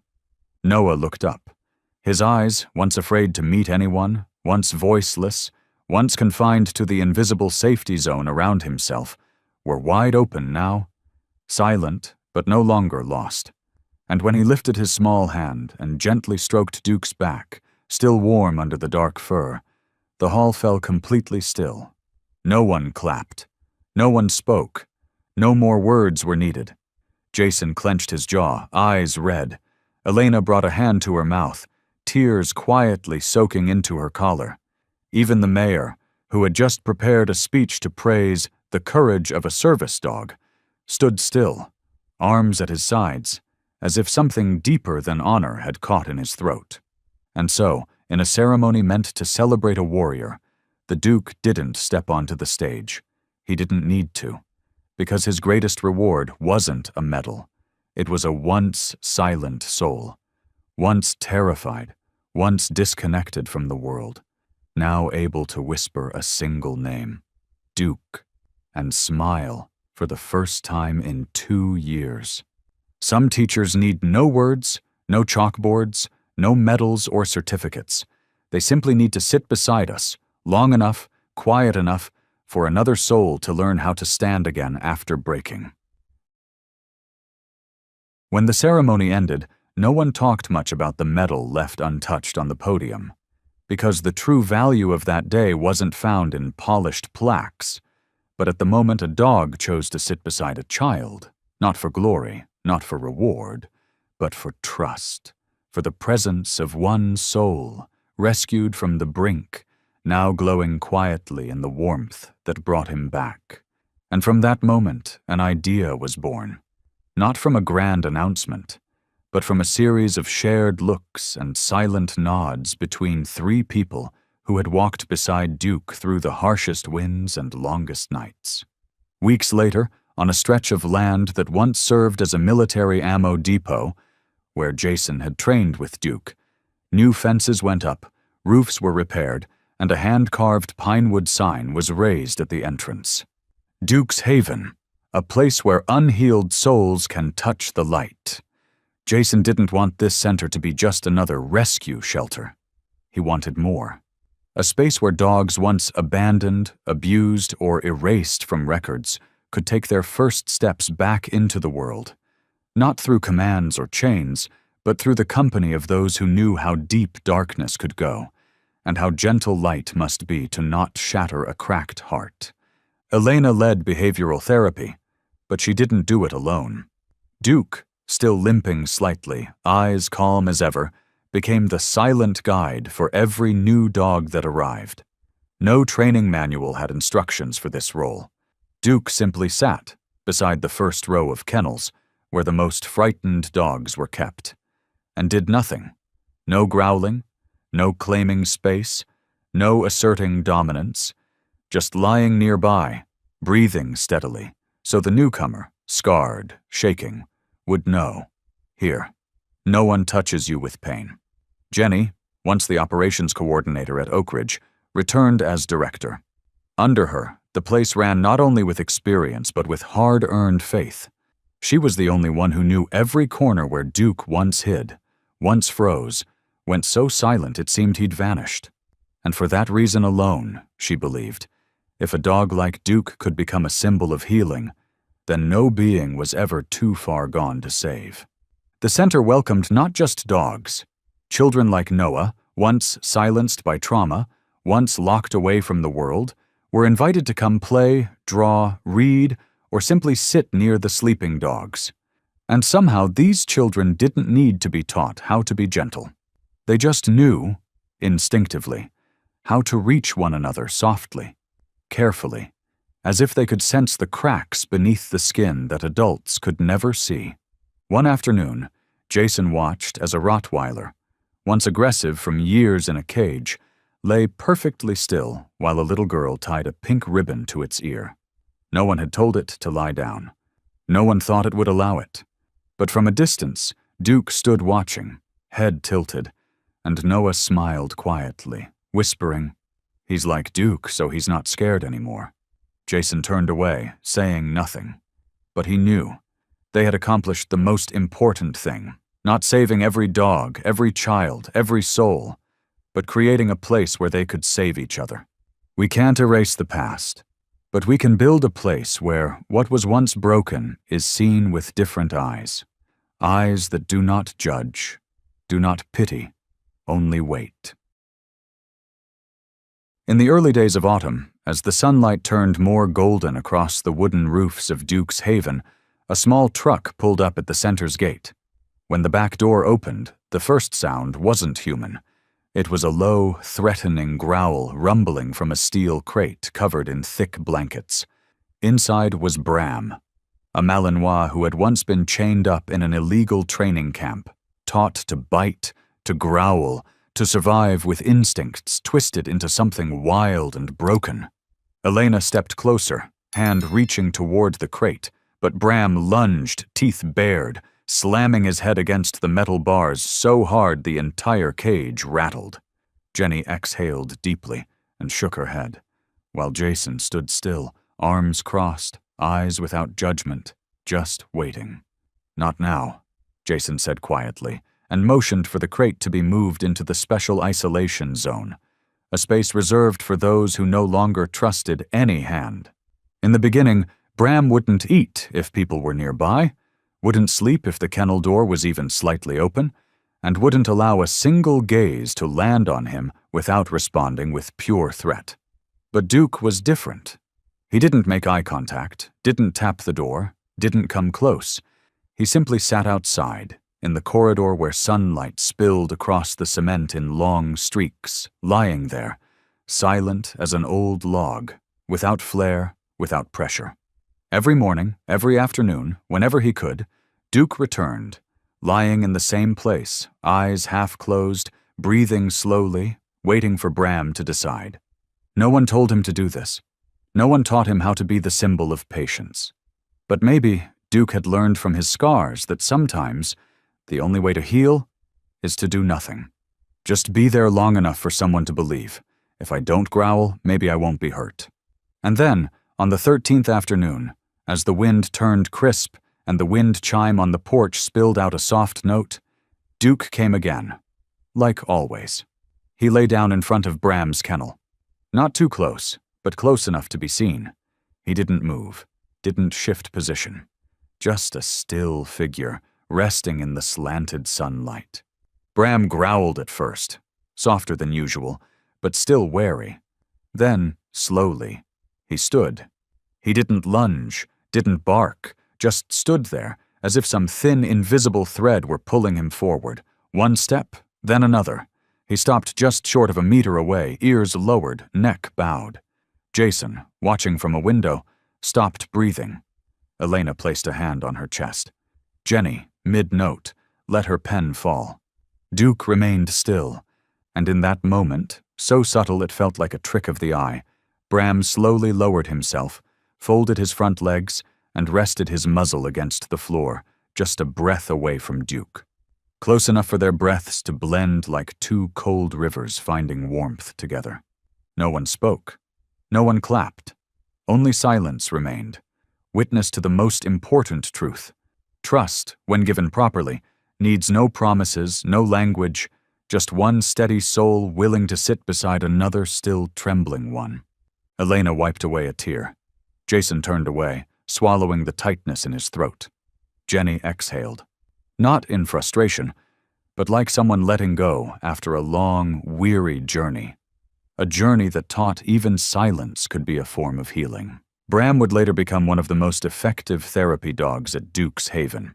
He didn't like strangers, or camera lights, or being patted on the head, but he was gifted at being beside new arrivals, the ones who growled, who snapped even at their own shadows. And like Duke once did, Bram would lie down, wait, not interfere, just a shared breath, and a heart that had broken once but learned to beat again. We don't need to speak the same language to understand one another. Sometimes, all a soul needs is the presence of someone who has survived pain and stayed. Bram grew. He carried fire inside him, a flame kindled from Duke's quiet patience. But no matter how strong, how eager that fire burned, it never dimmed the older one, the quieter one. The one that still glowed in every step of a German shepherd who had crossed battlefields, endured erasure, and survived solely on unconditional love. Duke was growing old. No one had to say it. It showed in every slower movement, every stiff stretch in the morning, every time he stood and then sat again just to catch his breath. The fur around his muzzle had grayed. The skin under his neck had loosened. His ears, once sharp and alert like radar, now occasionally drooped, weary from years of hearing too much. Gunfire, whimpers, cries from broken souls at Duke's Haven. But even as his steps grew slower and his breath shorter, Duke never missed a morning patrol. A ritual never assigned, never required, but faithfully upheld like a sacred vow in his final years. Each morning, while dew still clung to the grass and sunlight hadn't yet spilled through the wooden frames, Duke would rise from his favorite resting spot, usually the eastern porch, where he could see the entire yard, and slowly make his way down the row of kennels. No barking, no scratching doors, just quiet visits, eyes peeking through, nose gently brushing the gaps in the wood, as if asking, "Are you okay today?" New arrivals often didn't know what to make of the silence. Dogs rescued from highways, from trash heaps, from damp basements and bloody cages, couldn't understand why a creature that looked so faded didn't bark, didn't growl, didn't bite. They just stared at Duke. And when he moved on, still slowly, never looking back, many of them rested their heads down, no longer snarling. Jason, always up early to make coffee, sitting at the wooden table by the fence, watched the ritual unfold. He never interrupted, never stepped in. He just quietly observed his old friend making rounds, like a retired soldier checking on his squad before roll call, like a quiet teacher reviewing unspoken wounds. By noon, Duke often lay under the old oak tree in the center of the yard, where children came to read or let the smaller dogs roam. Duke didn't play, but anyone could lie next to him. Some even curled against his legs and napped, an honor no other dog could grant. One afternoon, Elena spotted Duke lying beside a small puppy, only 6 months old, abandoned because of a birth defect in his hind legs. His name was Milo. He whimpered whenever he moved, was terrified of the dark, and often cried at night. But that day, he lay curled beside Duke. Not whimpering, not afraid. And Duke wasn't sleeping.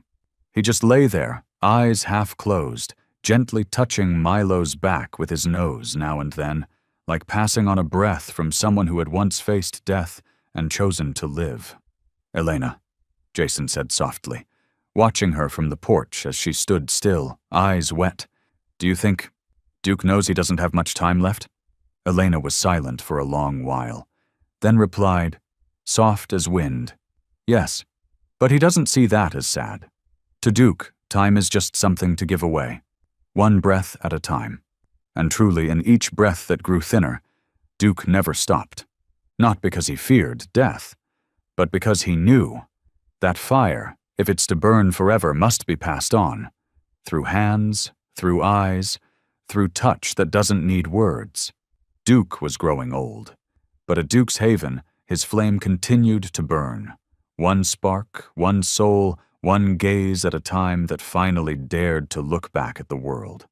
A life isn't measured by years, but by how many lives it's touched and ignited. Ever since Duke began walking slower, sleeping longer, and breathing more heavily after his usual patrols, everyone at Duke's Haven seemed to adapt. They spoke more softly, walked more gently, waited longer at doors that hadn't yet opened, as if his presence alone had shaped a new rhythm of life, a quiet kind of patience that no one required, yet everyone chose to carry. Elena pinned a simple note to the bulletin board. "Duke is okay. He just needs a little more time to breathe." No one called Duke a hero, even though the media once praised him, even though his old mission records listed his feats, from detecting hidden toxins buried beneath desert soil at the border to rescuing hostages under live fire. But here, where barking had softened into the rustle of wind through trees and the sound of pages turning in books read by once silent children, no one needed to call him by grand names. Instead, they whispered, sometimes to each other, sometimes only to themselves, during thin afternoon rains or thick morning fog. "He's the one who stayed when no one else dared to come close." Bram, once the most aggressive, now came every night to the porch where Duke lay. He didn't play, didn't bark. He simply lay beside him, parallel, eyes closed, one ear tilted toward Duke's steady breath. Milo, the disabled pup, wouldn't eat unless he saw Duke sitting in the yard. And Noah, the child who had once gone 2 years without a single word, brought a new storybook every week, reading beside Duke's ear the same way Elena once had when Duke was first pulled back from death. None of them had ever been trained by Duke. No one had taught them how to love. They had simply been beside him long enough, quietly enough, until they no longer feared being seen for who they were. Because Duke never forced anyone to trust. He just waited, long enough, for them to believe they were worth loving. One day, as Jason walked hand in hand with Noah through the yard, they stopped near a group of volunteers tending to a new batch of rescues. A young woman, her eyes still red from too many nights of puppy watch, hesitated before asking, "Jason, how do you know you're good enough to heal someone else?" Jason was silent. His gaze drifted toward Duke's back, resting quietly beside the kennel of a dog just rescued from a violent city raid. Then, in a voice low and pulled from years of weight, he answered, "You don't have to be the best person. You just have to be the one who stays, when someone else is ready to give up." At Duke's Haven, not every wound healed. Some dogs still barked at nothing. Some kids still wouldn't leave their rooms. Some questions were never answered. But no one was ever left behind. Because Duke's legacy wasn't medals. It wasn't missions. It was how he taught an entire community the art of sitting quietly beside someone else's pain. Not fixing, not correcting, not rushing recovery. Just being there, like a tree beside a cracked foundation, a small stream beneath a mountain fall, a pair of eyes that never looked away. And as Duke slept more, as the pulse beneath his graying fur slowed one beat at a time, no one prepared a funeral. They simply lived a little slower, as if to say, "The way you lived taught us how to love, the way you did." Some leave like fire, burning bright once, then gone. But some leave like rivers, quiet, constant, and only when they disappear do we see they were what kept everything alive. Duke's final days came not with noise, not suddenly. They unfolded gently, like a yellowed leaf letting go of its branch. No sound, but everyone felt the space it left behind. At Duke's Haven, time seemed to slow around him, as if even the universe was tiptoeing, trying to hold on to something it hadn't yet named. And on a gray, mist-thick morning, when the wind carried the chill of the woods behind the shelter, a new pup arrived. Barely 4 months old, fur charcoal gray, eyes wide and haunted, as if he'd seen more than any soul his age should have. He curled into the corner of his kennel. Wouldn't eat. Wouldn't leave the damp cardboard box. Wouldn't bark. Wouldn't whine. Wouldn't sleep. Just trembled. Elena approached first, food bowl in hand, her steps so light she could hear her heartbeat. But the pup shrank away. Jenny laid down a warm blanket, lightly scented with lavender, near the door, hoping the scent might soothe him. But nothing changed. Duke, who had slept all day, only occasionally rising for water, suddenly stood. Jason flinched as he saw Duke rise from his usual place on the porch. His back hunched sharply. His left leg trembled with the resurgence of an old wound.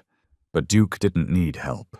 He walked, step by step, as though the path was already drawn inside his heart, and his body just needed to finish this one last page. At the pup's kennel, Duke didn't try to touch, didn't bark, didn't sniff in greeting. He just lay down a short distance away, head lowered, eyes quietly fixed on the trembling form inside. No pressure, no command, no performance. Time stilled.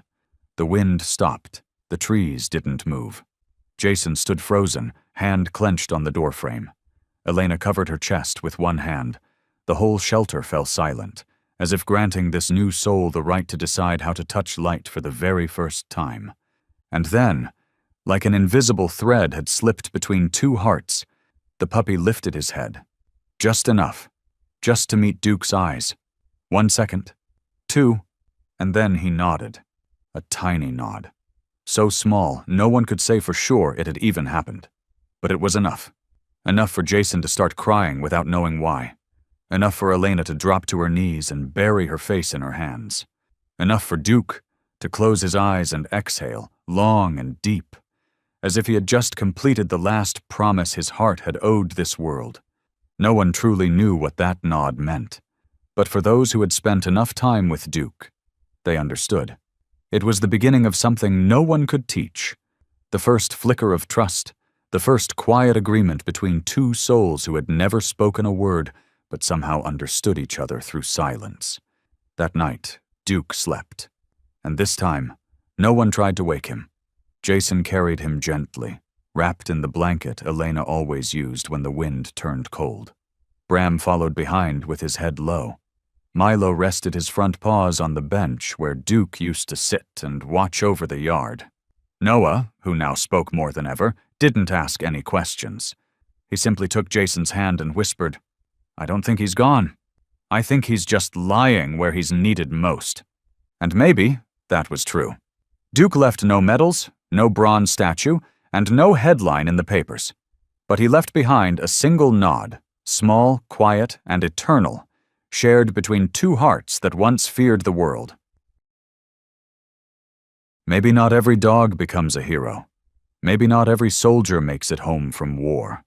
But in a world full of wounds, there will always be souls who quietly walk through their pain just to sit beside someone else who doesn't yet believe they deserve love.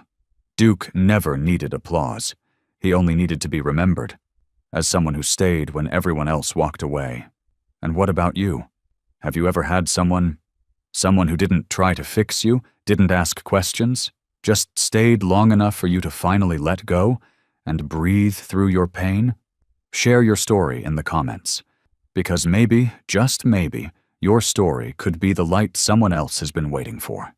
And if Duke's journey touched something in your heart, don't forget to like, share this story, and subscribe to our channel, so together we can keep spreading quiet acts of kindness, even if it's just a single silent nod. Some never truly leave. They simply become warmth and stay in our hearts forever. Thank you for listening. We'll see you next time.